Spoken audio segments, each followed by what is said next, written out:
Let me show you how to remove the message button on Facebook. This is especially useful if you are getting a lot of spam messages and only want to receive messages from friends and family. Open the Facebook app on your iPhone or Android or go to facebook.com. Tap the menu button at the top right. Then scroll down to Setting and Privacy and select Setting. In your setting, you can control who can message you. Scroll to Audience and Visibility and tap How people find you and contact you.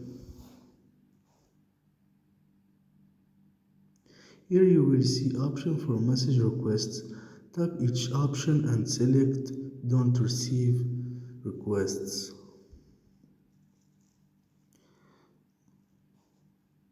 Don't receive requests. Save. Update setting.